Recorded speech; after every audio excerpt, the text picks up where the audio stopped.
value-added tax legal battle is still raging. Yesterday, the Rivers State government asked the Supreme Court of Nigeria to quash the ruling of the Court of Appeal Abuja Division, which ordered parties to maintain status quo in a suit seeking to determine who has the right to collect value-added tax in Rivers State.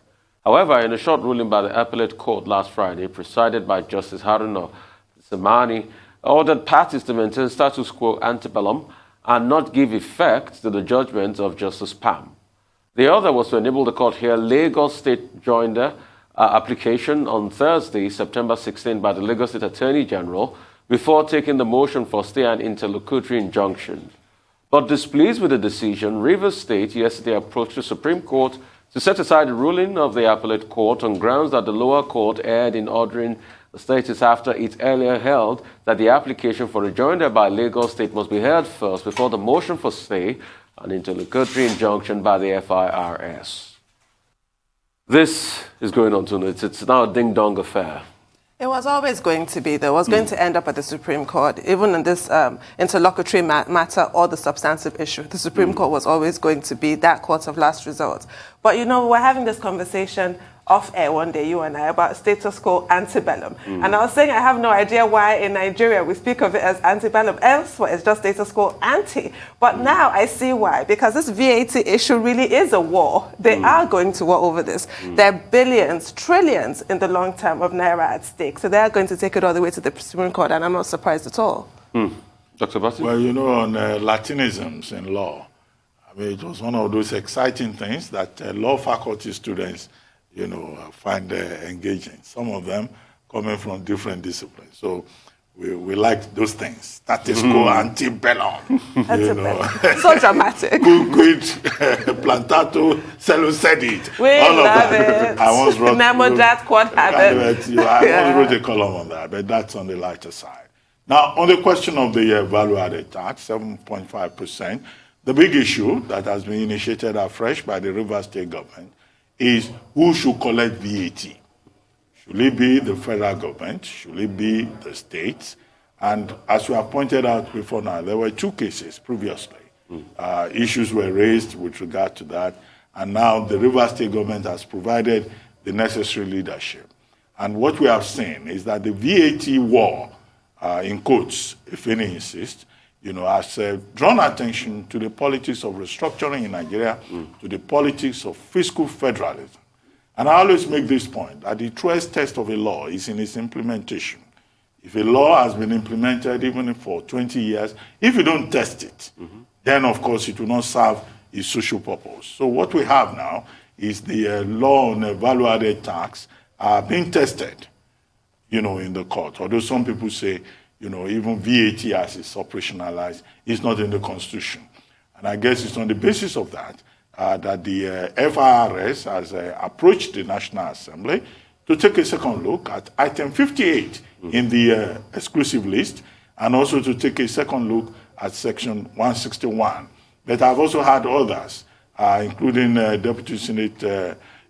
former Deputy Senate leader, advising the National Assembly not to go that route, not to use the legislative process as a handmaiden for sabotaging the interests of the subnationals. So the case went all the way from the High Court, two High Courts in Port Harcourt.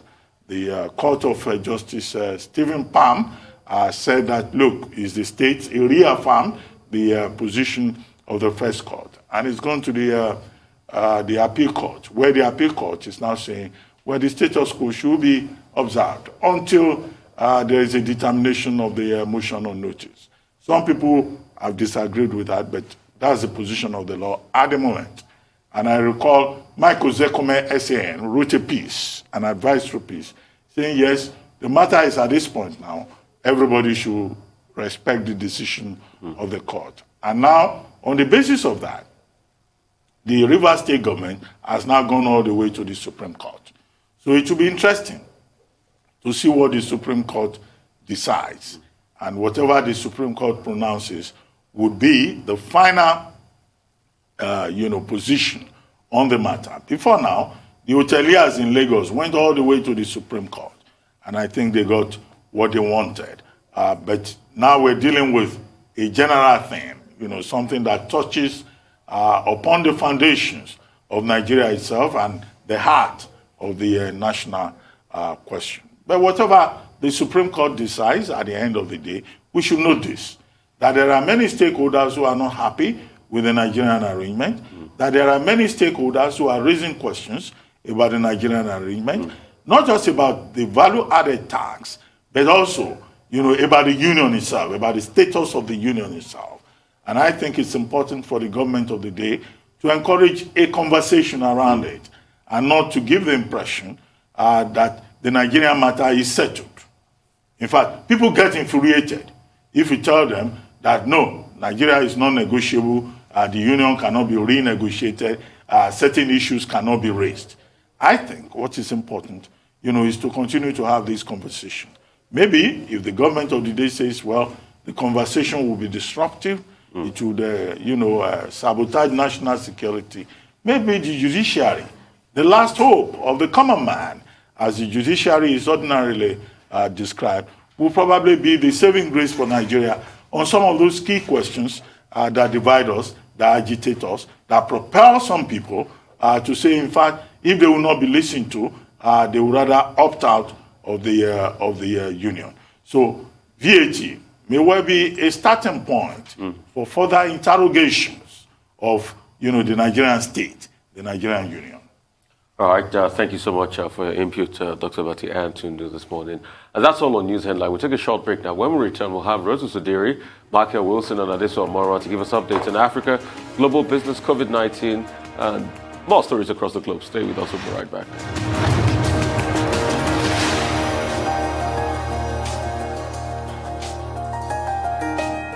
Welcome back to the morning show here on Arise News. For a global business update, Michael Wilson joins us now from London. Good morning, Mr. Wilson. Good morning. Markets mostly flat, really. That's to do with China data disappointing and also a huge surge in inflation in the United Kingdom, which I'll come on to as we go on. So as far as Asia-Pacific markets are concerned, mostly lower, really. Retail sales in China, really disappointing, growing at a much slower pace than people had expected. Get this, they reported 2.5% increase as opposed to 7% growth month on month. That was what people thought it was going to be, and it was nowhere near it. That's down to more lockdowns, more COVID, and also fears over a crackdown on the casino sector have actually hit shares in Macau. So recent Chinese PMIs then showing weak readings, particularly industrial production. This decline at 2.5% from 8.5% last month is quite huge. Industrial production came in at 5.3%, down from 6.4% in July. Now, these are just percentage points and a lot of numbers and all the rest of it. But generally speaking, there's a real fear that China's economy is beginning to slow down as this second wave of COVID, or the third, or maybe even in some places the fourth wave of COVID begins to hit it. So these are real considerations that need to be thought about. Huawei, for its part, it says it's hiring more scientists to, in the face of US sanctions. It's increased its headcount by 3,000 people over the last year on the answer. And it's a bet really on concentrating on research, given that Joe Biden in the United States is sort of continuing with Donald Trump's restrictions on Chinese companies' access to semiconductor technology from the United States. So therefore, let me recap what happened in the United States for you yesterday. Much weaker, as you now know, inflation figures there. It seems to serve this sort of narrative that central bankers are hoping for in the United States, saying that this rise is transitory, the right, but who knows? Unfortunately, life isn't really as simple as that. And also, do remember that the Fed has also got its eyes on employment and how that's increasing, and that again is something that we're getting no real clear figures about. Now, Apple has its usual fall, or as we would say, autumn events. I'm not going to do its advertising for it. It introduced a lot of new products, as you'd expect. But the important thing is it was more refreshing than actually introducing new products. And the thought is, and investors didn't really catch on to this straight away. They were after some kind of blockbuster news, and they didn't really get any, to be honest. It's about making the subscribers that they have already more sticky. In other words, keeping them and stopping them moving to other things which they can very easily do. But so the market relatively disappointed, but don't be too. If you're an investor in Apple, it is still the world's richest company, and it's refreshing as we speak. It doesn't have to come out with new products all the time. It used to, now it no longer does. EU markets themselves are getting slightly fretful about who's going to succeed Angela Merkel in Germany. Federal elections on September the 26th. So it's not a long way away to go. However, the president of the ECB has been saying that the EU is rebounding much more quickly than expected as a result of the huge amount of money that the central bank has actually printed and put into the economy. So to the UK, and we got our inflation figures today. Price rises, a record jump. Rate hit 3.2% in the year to August. That's the biggest year-on-year increase since records began in 1997. Right over the top, of course, of the Bank of England's target of 2%. This will give pause for thought with Bank of England policymakers. What should they do? Do they regard it as a spike? Do they think things will slow down? Will it actually force them to think about more seriously raising interest rates? That would be quite a thing, wouldn't it?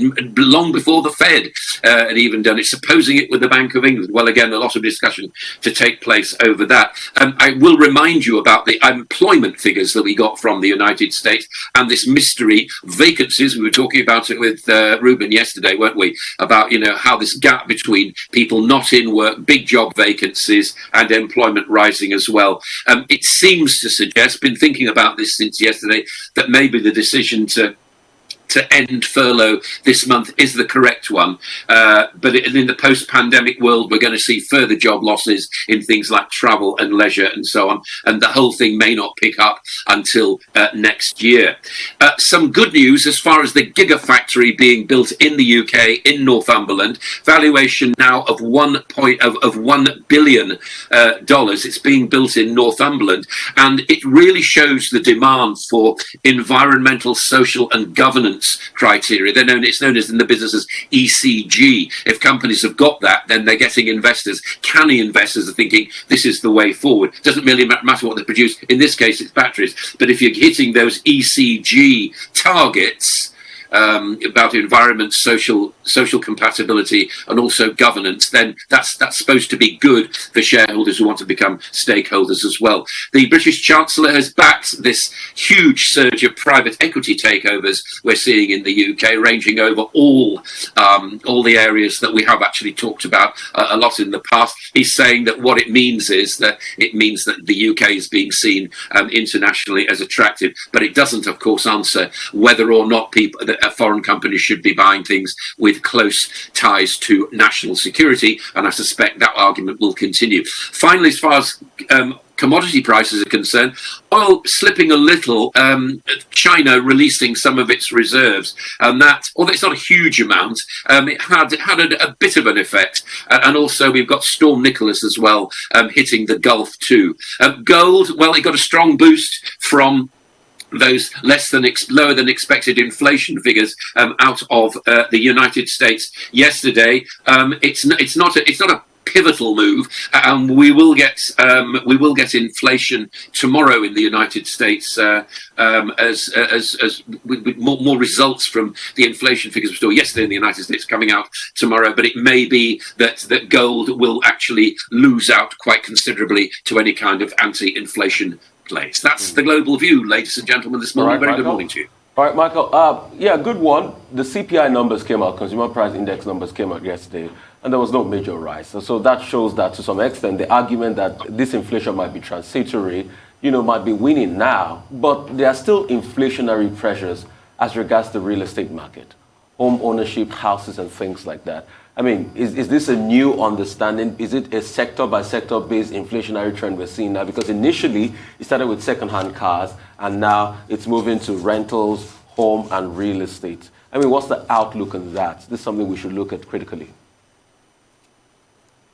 Yeah, I think you're right. I always thought that the authorities did look at things sector by sector, because surely that gives you a much more comprehensive view of what's actually going on. But you're right to put your finger on those two sectors as well. If you remember, sort of 6 months ago, we were talking about the increase in price in lumber, weren't we? You know, the timber framework for houses and so, which is used a lot in the United States, and how building materials. So there are considerable amount of price pressures building in that. And we can put that right down to A, scarcity, B, coming out of a pandemic more quickly, but C, I think much more importantly, or at least as important, is the suffocation of supply chains, which is happening throughout the world. It started off in the Suez Canal, as we know, but the way in which economies have bounded back, not necessarily in the right order, they just have, is putting a lot of pressure on supply chains, and that's pushing up prices. I think you're right. I think we will see these price pressures building up. We're already seeing them in the UK, and we will see them in the United States as well.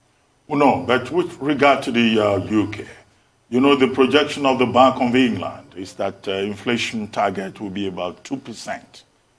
Now, what was reported by the Office for National Statistics is 3.2%, which is significant. And what we've been told is that this has been driven by food prices. Okay? Now, would this put pressure on the Bank of England to take a second look on interest rates? That, I think, is the big issue that we need to address. And the second thing, you mentioned supply chains. Now, the Johnson administration has now found itself in a situation where it has to say, well, we've suspended border control checks for goods coming from the EU because of the supply chain disruptions in the UK, in Britain. But at the other end, goods from the UK, now the export rate reduced significantly, particularly with regard to Germany. Now, isn't that ironic, considering the fact that the UK pulled out of the EU because it wanted to exercise more control, and now it has lost that control, more or less. And then the second issue I wanted to bring up has to do with China. China has, has navigated along the U.S. exclusive economic zone, Aleutian Islands, off Alaska. They did the same thing in 2015, but at the time, the U.S. overlooked it. They said it was harmless because it was 12 nautical miles off the coast of Alaska. But this time around, it was really very close. So is this an act of provocation? Is this showboating on the part of the Chinese authorities? Is this something that we need to worry about with regard to global stability and trade? I was talking to somebody who's been in the City of London, as we still call it, even though it's obviously extended its borders since then, for about 50 years. And fascinating figure, been through most of the financial crises that you and I can more or less clearly remember, right from the Asian financial crisis back in the 70s, and has seen a lot of this. And I asked him about China, and he said, that's what worries me. We just do not know. And I've said this all the time. I don't know what the answer is, but I do know what to look for, just like you do, just like all investors do. And you look for some clearish kind of signals as to where the society is actually going there. I'm not sure that boundaries have got a great deal to do with it. I think what we're seeing now is a country which is trying to come to terms with what it wants to be, will be to the outside world. And quite honestly, I don't think it's succeeding in that. I don't know what the risk to. We've seen George Soros, as you said, say one thing last week, and we've got other companies like BlackRock saying this is a fantastic opportunity. I really do not know. Is there a lot of showboating going on? Yes, there is. Do we have a US president who is quite clearly not playing around so much with external relations, apart from the retreat from Afghanistan, but is looking at trying to get his infrastructure bill through an increasingly fractious Senate? And you've got even middle-of-the-road Democrats saying in the United States to the president there, we can't do these tax rises that you want to do. What's going to happen to him as a result of that? Now, my point about this is, I don't know what the answer to these questions is, but at least we get an idea of the debate going on. In China, we have absolutely no idea of the debate going on, if indeed there is a debate. All we know is that they think of long-term things. They think of the Belt and Road Initiative, and that covers up a magnitude of difficult kind of things across all sorts of different economies in the world. Where are they going? Do they want to become a superpower? Yes, they do. But do we understand anything about them? No, we don't. Now, back to the UK and the EU. Let's leave the EU just for a moment in our thoughts. Yes, we got out of it. So let's move on. I think that what the Trade Secretary was saying yesterday, which we talked about, Liz Truss, saying that actually the growth areas are Asia, Southeast Asia, China, yes, and other countries within that zone. That's what we should be aiming for. And I think if we're doing that, we're leaving behind what it looks different now, but the EU has an enormous amount of change to go through right now, and it's finding itself breaking up in the middle as well. Remember, there is nobody yet to replace Angela Merkel, who put herself as the chief politician of the EU. Where is all that going? What will the rainbow effect of the different coalitions across the EU mean for its future? I do not know. However, what I do know is, and I'm not supporting it one way or the other, I'm just saying the outward look of a mercantile nation as we are, and we are often criticised at that, the UK, I think it's better to be looking at Asia and the growing economies there, rather than the inward-looking economies of the EU. Well, I think the other point about the U.S. and China the economic zone is that local media in China is reporting that the U.S. has been also engaged in the U.S. Navy has been engaged in navigation demonstrations in the South China Sea, and whatever may have been done by the Chinese on the coast of Alaska is also a way of demonstrating to the United States that it has the capability. And, that's why I ask the question, this reciprocal action, where does it leave the rest of the world? Because it could escalate. Yeah, we have to be realistic about this. I mean, it's clear that big powers shadow each other. I'm certain there are Russian submarines just off our coast right now. There may be one going through the English Channel even as we speak, shadowing perhaps one of our own, wherever they are. That is the nature of superpowers. That's what they actually do to each other. There's a lot of showboating going on, of course there is, and I think it's dangerous to do it. But the trick has always been to retreat just back from that trigger. That's what the global superpowers do. The worry is if you're not certain about that, you show your power, but if you're not certain that the figure is going to be withdrawn from the trigger at the last moment, again, I'm talking about areas that I'm guessing about. I'm not an expert in geopolitical work or policy. I'm just saying that's what I and you and we've all grown up with this, haven't we, in the past? Whether it's going to a new level, I simply don't know. I worry about it, but I worry about what the French used to call the force de frappe, which is always having something in your locker that says, don't do that, because if you do, then we will respond in the following way. That's the way of the world. Well, thank you, Mr. Wilson. Now, our dependable Rotis Adiri is here to give us an African business update. Good morning, Rotis. Good morning, Tundu. Good morning, Doctor. Good morning, Rufai. Good morning to all our viewers. We begin the African business update in Nigeria. The Central Bank Governor of Nigeria, Godwin Emefiele, made an announcement yesterday at the ongoing 14th annual Banking and Finance Conference held by the Chartered Institute of Bankers of Nigeria, which is, of course, talking about how the financial sector can transform the economy. We carried that live on day one. I believe day two continues today. But the main big announcement from him was that the central bank over the next 12 months is going to be establishing an international financial center, which is supposed to be a hub to complement other hubs in the UK, in Singapore, in New York, and so on and so forth. And it's supposed to be a gateway to investments and capital driven by technology and payment infrastructure. So there could be there's links to the digital naira here that is supposed to bring them unhindered. That is capital and investment again into Africa's largest economy. It's going to leverage on the BOIFA Act 2020, that's the Banks and Other Financial Institutions Act, also going to leverage on the Nigeria Export Processing Zones Act as well, again, to allow capital and investment coming to the country unhindered. So it's supposed to be a 24/7 financial center, and it's also supposed to accelerate homegrown initiatives like the InfraCo, the 15 trillion naira InfraCo structure that's being put forward to try to drive our infrastructure investment. So that was the big announcement coming from Governor Emefiele yesterday.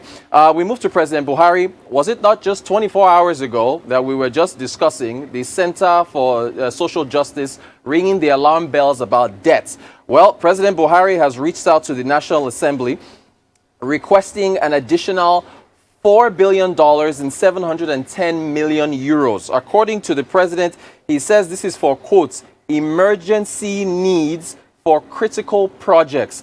You'll recall that it was barely, 2 months ago that the National Assembly approved an 8.3 billion in extra borrowing, 490 million euros, $8.3 billion in extra borrowing and 490 million euros for the 2018 through 2020 external borrowing plan. Remember, we have a deficit of about 5.6 trillion naira that needs to be funded. Now, back then, 2 months ago, when they approved that $8.3 billion and 490 million euros in external borrowing, they said that was to complement the Nigeria's economic sustainability plan, which is a follow-through from the economic recovery and growth plan. That through 2017 to 2020, that said we're going to grow by 7% GDP, if you remember that. We never got there. But so that borrowing was supposed to complement this Nigeria Economic Sustainability Plan. Now the president in his latest letter is saying, again, emerging needs and critical projects. The World Bank, Exim Bank, number of other institutions are supposed to be assisting in getting us these funds. And I just, look, this is, I really worry about the nation's debts, because the numbers we went through yesterday, debts, interest payments on debt servicing, public debt stock, all those numbers, you can imagine that they will continue to rise into the stratosphere with this level of borrowing that we're going through now. And whoever is in the new administration in 2023 has a lot to deal with. We move to Chimamanda Adichie and Merkel of Germany, Angela Merkel. They were at the Düsseldorf Steinhaus, I hope I pronounced that correctly, theater in Germany yesterday, discussing a number of things. And let's take a listen. I mean, they were talking about politics and feminism and fashion, but specifically, Chimamanda asked, speaking of critical projects and emergency needs for Nigeria that the president is saying he needs more borrowing from, I think one of the top ones would be power and electricity. Listen to Chimamanda's question on the Siemens deal. Remember the Siemens deal from 2019? Let's take a listen to that. Actually, I wanted to ask Madam Chancellor about her visit to Nigeria and her. I remember in 2019 our president. There was a lot of sort of excitement because we were told that there had been a memorandum of understanding with the German company. Is it pronounced Siemens or Siemens? Siemens. Yeah. Siemens. Yeah. And so we were told that Siemens had done this miraculous work in Egypt and in Afghanistan, I think, and maybe in Iran, I think, with electricity, and that Siemens would then fix electricity problem, which has been the bane of Nigeria really since independence, electricity. And we were told that this had the full backing of Chancellor Merkel and the German government, and we were all very excited. And it's 2 years later, and nothing has happened. And so I wanted to know if you know about it. Of course, not holding you responsible for Siemens, but really it was, I mean, we were told that the German government had made this happen. So I'm just wondering why we still don't have improved electricity. Yeah. Okay, also ich nehme das mal zum Anlass nachzufragen. Well, I'll make a point of going back and asking Siemens what happened. There are several reasons. One of the reasons is that there were problems to do with funding.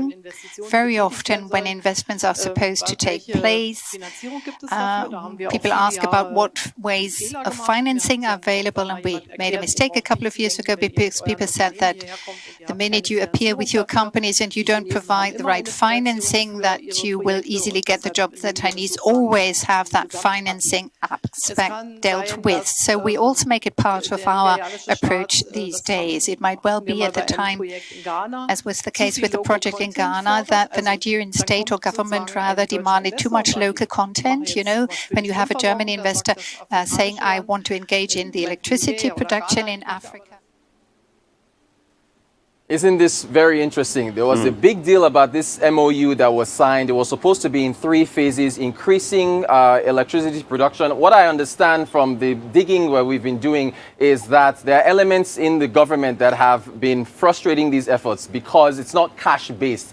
From what I understand, Siemens Nigeria is purchasing equipment directly from its parent company. There's no cash involved, and that might be what is delaying this. But it's very interesting because this was supposed to be a huge deal. Remember when it was talked about, and we haven't heard anything since. And you can imagine it's Chimamanda Adichie that is bringing this back up. What have we heard of the Siemens deal since then? Very interesting. We move to inflation. Inflation actually just came out for August year on year. We saw a deceleration in inflation in Nigeria now. 17.01% headline inflation, down from 17.38 in July. Food inflation still at 20% levels, 20.3 from 21.03 in July. Core inflation 13.4% from 13.72. Interesting enough, month-on-month inflation though is climbing. So while headline inflation decelerated, month-on-month it went up from 0.93% in July to 1.02%. Food inflation on a month-on-month basis from 0.86% in July to 1.06% in August. That's it. So again, to explain that, that's probably on an annual basis, base effects, the base from last year. But if you, on a month-on-month basis, food prices are still climbing. And that's, pretty much our update for today. All right, Rotus. And when it comes to inflation numbers, the numbers I want to see that affect people are the month-on-month numbers. That's the way stats work because it shows you a rough idea. Recently, we're talking about the CPI numbers that came out of America, month-on-month, the inflationary effect. The month-on-month numbers are not good. So that's to show you that inflation is growing month-on-month. Due to the basal effect, you're going to have like a big drop because of where we're coming from. But we need to do something. It goes back to the Siemens project, Rotus. It is sad what is happening in the country. Only think we are borrowing money. Do you know we're already behind on that Siemens project? You see, let's learn to tell ourselves the truth in Nigeria. The timeline for the Siemens project, they said by 2021, we'll have been churning out 7 gigawatts. Yeah, no, 23. Wasn't it 23? No, 2021 will have been churning out 7 gigawatts. Go check it. There were timelines. Then 2022, I think about 15. Right, okay, in phases. Yes, you're right. There were 3 phases. So the first phase, as at now, 2021, we should have been churning out 7 gigawatts of electricity. My brother, if you ask me, are we churning out that amount? The question is now who I go ask. Of course not. Obviously, we are not churning out that amount. And only to hear that is because of all of this going on. You see, nobody hates anybody. We just come to talk here because we love Nigeria and we want Nigeria to move forward. And that's why we're talking about the borrowings. Borrowing should have a knock-on effect on GDP. If we can't get power rights, there's no how your GDP will grow. So what you are borrowing for then definitely cannot reflect on the GDP number because the electricity sector is down and you need power to power the economy. We just want things to go well in Nigeria. That's why we speak every time. And if you are taking extra 4 billion, now I think the borrowing threshold now, the numbers have gone to about 45 billion now, and you are saying this is an emergency project. The question is, how emergent are these projects that you can jeopardize the future of a lot of Nigerians? You see, the next president of Nigeria will have a lot of problems to settle because he's in trouble. We are saying this because we love this country, not because of anything. First, let me start with Siemens, but let me put it in the context of the conversation between a global author, an international icon, Chimamanda Adichie, who says we are all feminists in one of our essays, and then an Angela Merkel, Chancellor of Germany, who is stepping down, hopefully, by September 26, who was not a feminist, but who is now, moving closer to feminism. one of the strongest women ever in global politics.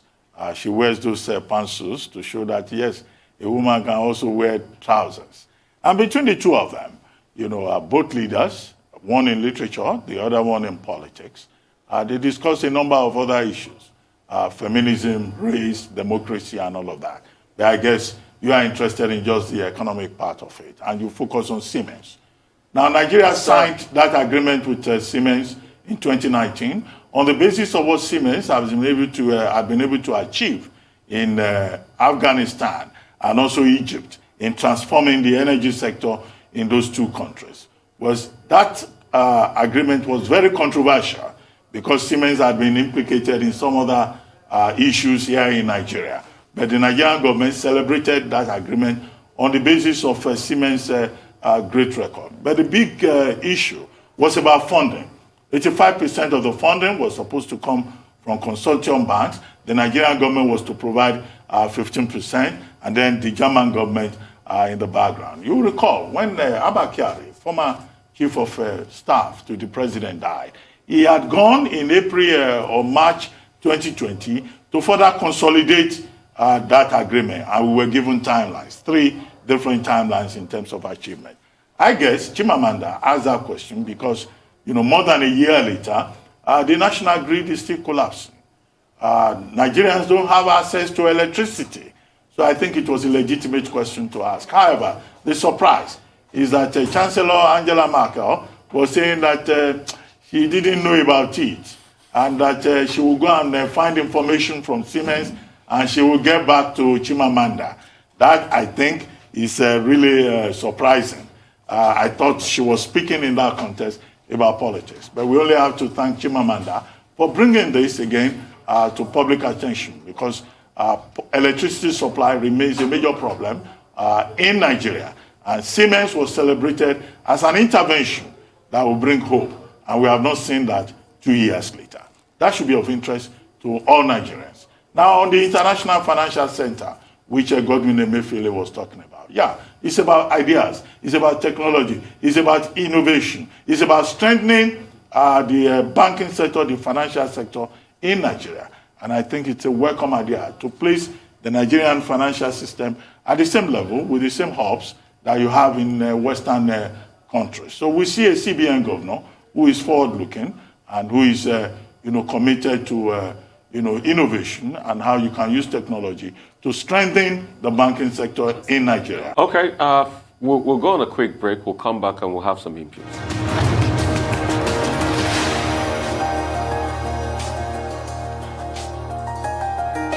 All right, welcome back. The morning show right here on the Rise News channel for updates on COVID-19 pandemic. Adeso Mora joins us here. Adeso, great to have you. Morning. Thank you very much, Rufai. Good morning, guys. The Delta variant is living up to its name as the highly infectious variant and a variant of global concern, driving up cases and deaths, largely in the unvaccinated population, according to available data. So far, 4.6 million people have died from the virus. Over 225 million others have been infected. A reminder that a vast majority of people recover from this virus. Presently, over 5.7 billion doses of available vaccines have been administered. Here in Nigeria, 14 states, as well as the Federal Capital Territory, Abuja, recorded 519 COVID-19 infections and 18 deaths in the last 24 hours here in Nigeria. Lagos recorded 120 cases, followed by Ogun State with 110 cases, and Rivers came in with 74 new infections. Let me also tell you that the health authorities have raised concerns over the increasing death ratio of COVID-19 in the country. At the last briefing, health authorities said it currently stands at 1.3%. That's an increase from the 1.2% few weeks ago. And still in Nigeria, of course, the latest vaccination data in the country shows that 63,308 individuals got a first dose of vaccine yesterday, while another 14,909 people got a second dose of their jabs. Meanwhile, the NPHCDA says it is investigating received reports of people trying to procure vaccination cards from health workers.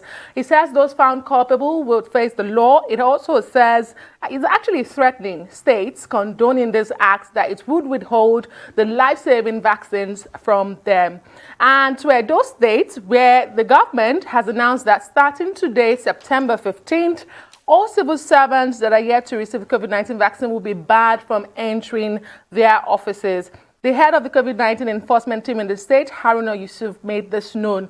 He said there have been trained teams that have been spread across the 18 local governments of the state, and they'll be looking out for authentic vaccination cards to enable people to go to their offices. So far, Edo State has recorded almost 6,000 COVID-19 cases. It's a similar story coming out of Zimbabwe.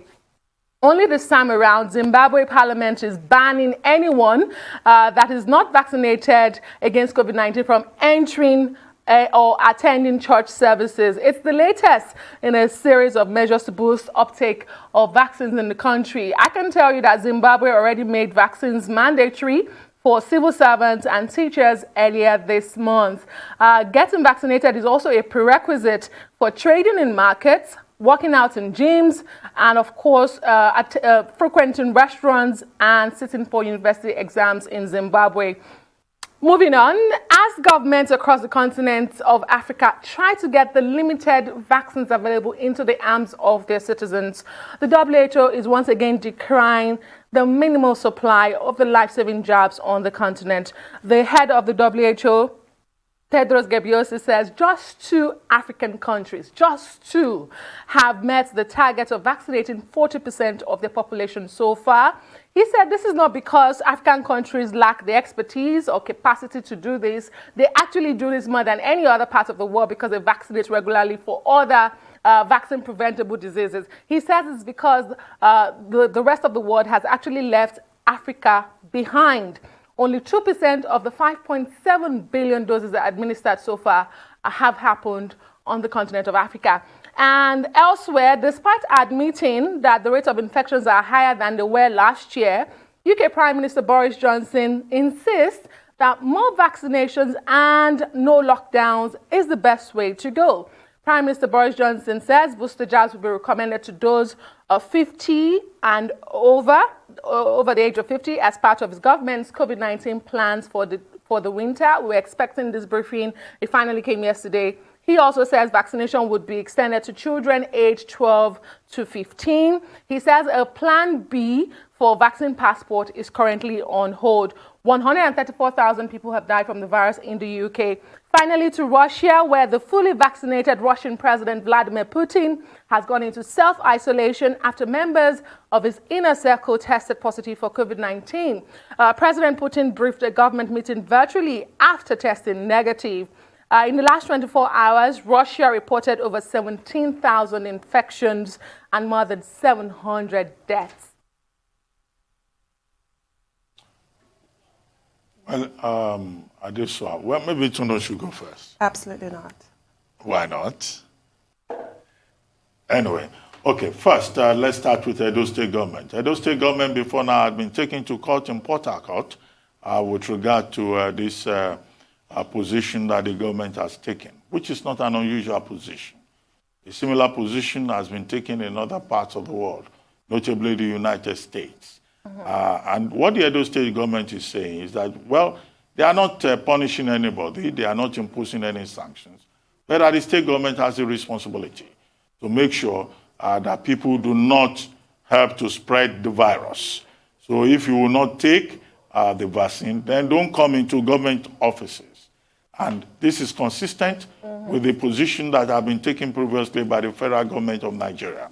Now, once the Presidential Steering Committee on COVID-19 can establish effectively that there is enough vaccine to go around, then the government of Nigeria will also take a decision that persons who have not been vaccinated, particularly public and civil servants, should not be granted access to government facilities. Now, I guess what this means is a way of encouraging people to take the vaccine, to move from vaccine hesitancy to vaccine acceptance. And I said this is not an isolated case because we have the same measure in Zimbabwe, where the cabinet has taken a decision to say that churches should not bring people, should not allow congregants into the church if they've not been fully vaccinated. Zimbabwe has a population of about 15 million. 2.8 million people have taken at least one dose. 1.2 million have taken 2 doses. But the problem they have in Zimbabwe is that the unions are protesting. The National Association of Zimbabwe Trade Unions even went to court to stop the government. The High Court in Zimbabwe struck that out. The churches are also saying, well, why will you say people should not come to church when only about 1% of the population had been vaccinated? So we have many countries, dealing with all of these issues. As for Putin, where Putin says he's taking 2 doses already of the Sputnik 5, and that there's no alarm. But President Putin is one of those presidents who do not respect COVID protocols. He shakes hands with people. He does not wear the mask. But he says, he was speaking figuratively. According to Petrov, he's a spokesperson, that it was just figurative. But the truth of the matter is that he says he will take the necessary precautions. So I think in his own case, it's not really something to worry terribly about.